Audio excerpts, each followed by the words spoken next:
Christmas on IVTV Kids.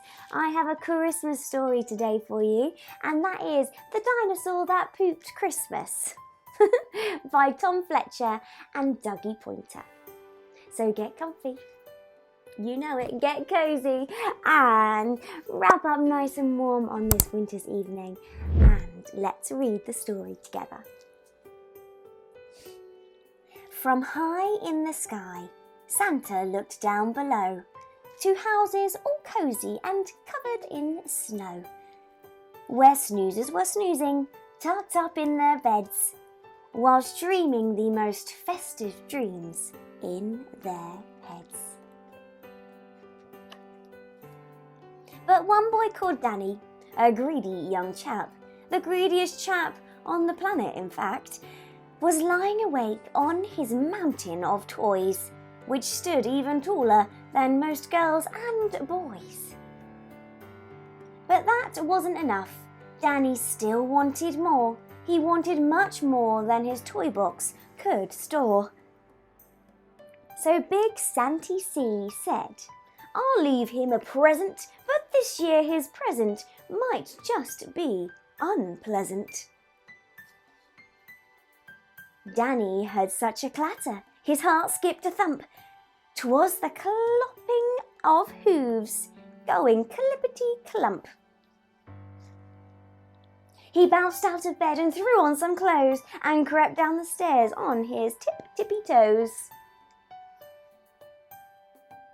There under the tree were gifts big and small, and a gymongous egg placed in front of them all. "An egg?" Danny said. "Santa brought me an egg." Then, out with a crack, popped a dinosaur's head. It wasted no time on that cold Christmas morning and started to eat everything without warning. It swallowed the stockings and Christmas cards too, the red fairy lights, then the green and the blue. There wasn't a single thing Danny could do except sit and watch as the dinosaur chewed.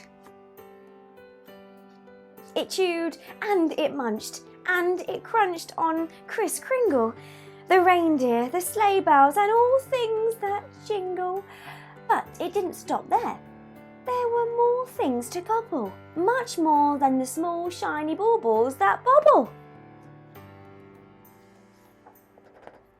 It ate up the cat and the dog and the fish, and from the dishwasher it downed every dish.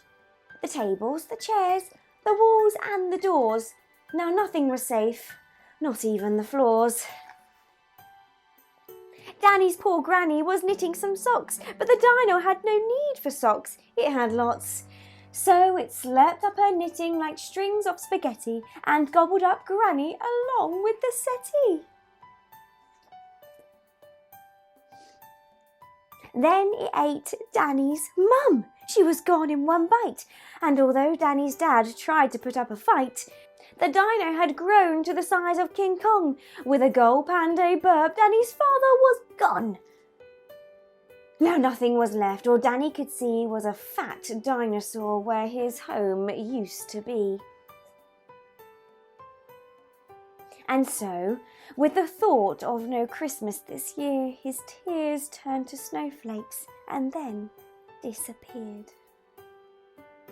With the feeling of guilt in the dinosaur's gut, its brain brewed a plan involving his butt. It knew there was only one thing it could do to put Christmas right. It needed to poo! It pooped out the turkey, the toys and the telly, and even the tinsel was now brown and smelly. It pooped all the presents and pieces of puzzles. It pooped all the things it had previously guzzled. And then Father Christmas yelled, "Out of the way!" as he flew from the dinosaur's bum on his sleigh. The dinosaur finally gave a huge push and pooped Danny's parents in one massive whoosh. Last but not least, and never forgotten, Granny plopped out of the dinosaur's bottom. "Merry Christmas," said Dan to his whole family as they washed off the presents and put up the tree, and the greedy young chap that you saw just before promised next Christmas he'd not ask for more. And the dinosaur promised he'd not eat a crumb, as you would if Christmas came out of your bum.